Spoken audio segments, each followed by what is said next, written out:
As you can see, there were some serious storm warnings while I was in the area of Helena. I was outside of Helena, but we got rain, we got a lot of wind, but no horrible storms, so that was good.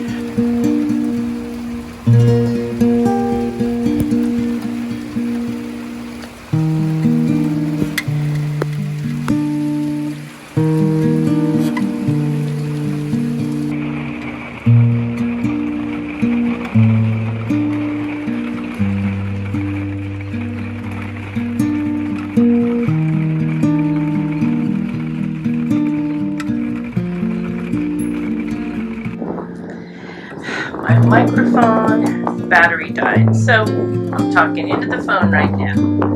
I am overlooking the area between Gunnison, I think Montana, and Helena as I'm driving to the Capitol. So you can see pretty small smoky here. Hard to see the mountains, although they are there.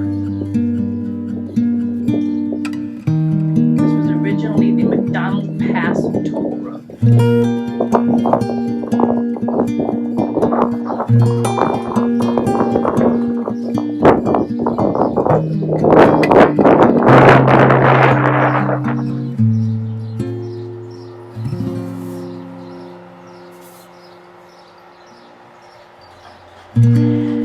Montana Territory was established in 1864. And at that time, Virginia City became the territorial capital. In 1875, the territorial capital moved from Virginia City to Helena. And on November 8th of 1889, Montana becomes the 41st state in the Union of the United States. The decision of the capital's permanent location was left to the voters to decide. Now that I'm outside, and I made it out, I have to tell you that I forgot to turn the microphone on the whole time I was inside, so all the brilliantly, put quotation marks around that, worded statements and insights I made will be gone unless I can recall them when I voice over. Can't even believe it. I put a brand new battery in the car and then forgot to turn it on. Helena continued as the temporary capital. An election was held to determine the capital's location. Out of the 7 cities on the ballot, Helena and Anaconda, which you will see in a video, were the top vote getters, but neither won a decisive victory. A runoff election was called for in 1892, and in 1894, Helena won the runoff and became the permanent state capital. In 1896, a groundbreaking ceremony was held for the new capital. The Capital Commission was accused of corruption the following year, and the governor removed the implicated commissioners, and a new commission began working. When I went online to check out the Capitol before I visited, I like to do that, I saw pictures on the internet of the Capitol building, and I thought, my God, that thing is gaudy. I wasn't impressed. I thought it was kind of ugly and garish, but when I went, it was beautiful. It was really magnificent. The colors were vibrant. Look at all of the stained glass. It just was awe-inspiring. It really was, and that was not what I expected. It was magnificent. Probably one of the best capitals I've seen so far. The prettiest. Women in communities across Montana preserved the social institution we considered part of community life. Montana women have eloquently represented views across the entire spectrum of American politics. The ground we call Montana bears marks of generations of women's labor, of teepee rings and homestead gardens. We know our culture through stories spoken by mothers to children on reservations and in immigrant communities. The new commission began to work on the Capitol, and they hired an architectural firm from Iowa. But the architects had to move from Iowa to Montana because the architects had to be residents of the state. The cornerstone for the Capitol was laid on the 4th of July in 1899.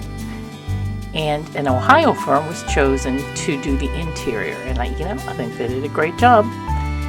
The Capitol was dedicated on the 4th of July again, but in 1902.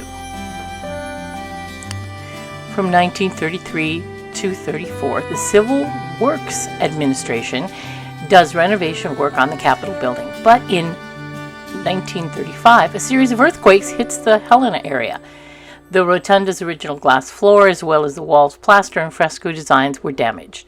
So in 1936, the Works Progress Administration laborers finish repainting and refinishing the interior of the Capitol. Typical of state houses, Montana's Capitol is adorned with a variety of murals and statues that enrich its grandest spaces. The artworks are more than decorations. They also depict and honor Montana's past and some of the people, mostly men, of course, who played key roles in the state's development. We know women were vital, but again, they kind of get left out. I couldn't go in the House gallery, unlike the Senate, where I could open the door and I could walk around the edge. Look, they locked me out. This is my bad selfie in front of the Capitol. Let me see if I can go up. I can't. See, it's always going to be a bad selfie. There's Fee waiting patiently for me. I was so lucky I found parking right in front of the Capitol. The green part is the lawn in front of the building.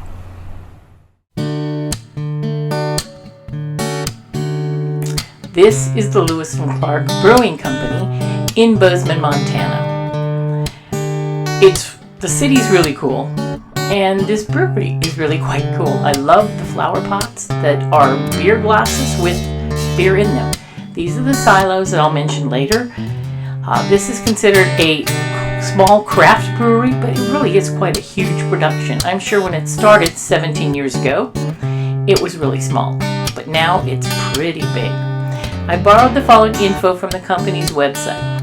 So Lewis and Clark began brewing 17 years ago, as I said, and their beers are handcrafted and unpasteurized, which means you have to keep them in the fridge.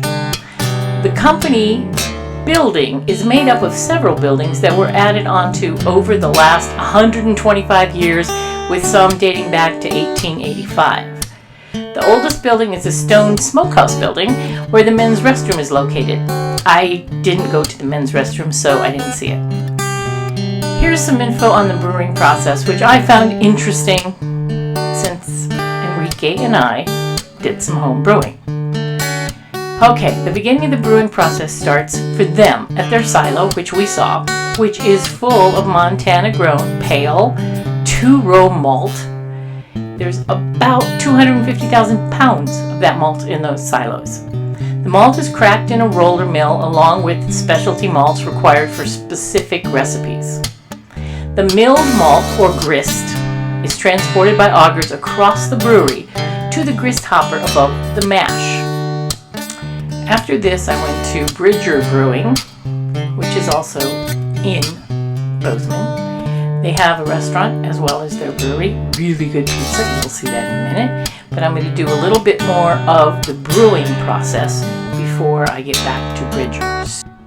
The next step is the mashing, where the grist is mixed with hot water in a mash tun. And over the course of a few hours, mashing converts starches in the malt into sugars. This is followed by lautering, and that's where the sweet liquid called wort is drawn off the bottom and pumped to the brew kettle. Once the brew kettle is full, the wort is brought to a boil. Bittering hops are added at the beginning of the boil if you want to make a bitter beer or a IPA, while the hops used for aroma and flavor are added toward the end, my kind of hops.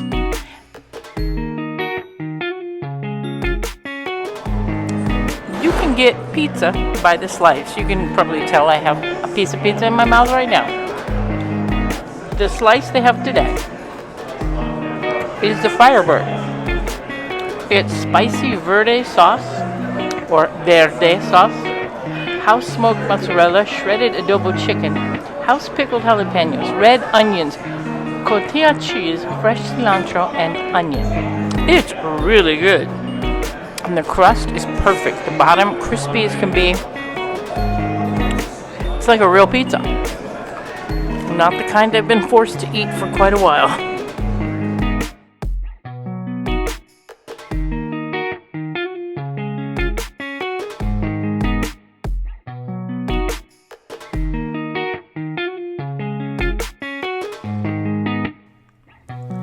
Barb and I visited this distillery a few years ago when we went through Bozeman. We saw a lot of stuff there that I didn't see this time, so I'm going to have to go back because I want to video some of the really cool things. But I had to come here since one of my focuses was breweries, distilleries, and wineries. I love this because it's just really beautiful. Look at the table. Look at how it's sitting on wine barrels as well as other kind of funky farm hardware kind of stuff.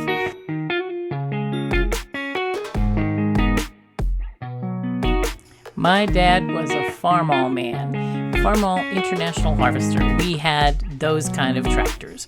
We did not have the green John Deeres, but we did have one little old case that was orange.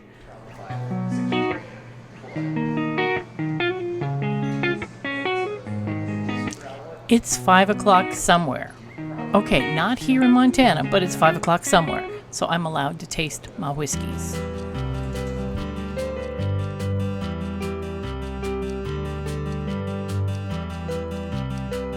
This is Dry Hills. They started out as farmers. They're 5th-generation potato farmers, just 20 minutes away in Manhattan, Churchill area. So everything they distill back there comes from the farm. They don't outsource anything. 100% farm bottle. They started with the potato vodka. Now they have 5 whiskeys, 2 gins, and I think 4 vodka. Yeah.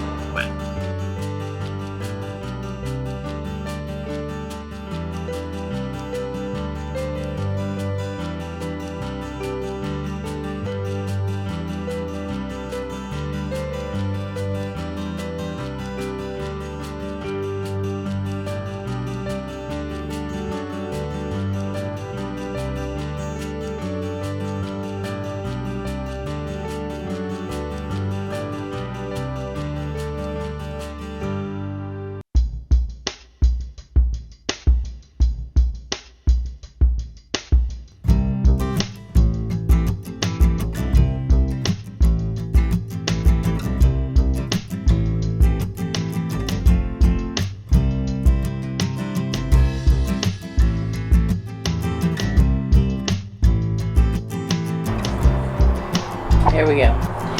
Okay, this is another test. Hello, Espresso. Hi, baby. To see if my sound and everything is working. Hello, Show Me. Sleepy Show Me. And of course, so far in the window. Please forgive the mess on the island. It's mostly dog treats. Damn. The house is all about you guys. Espresso. Hi there again. Join us on our future adventures and watch a little bit of trouble that comes our way yet again. But we can rise above.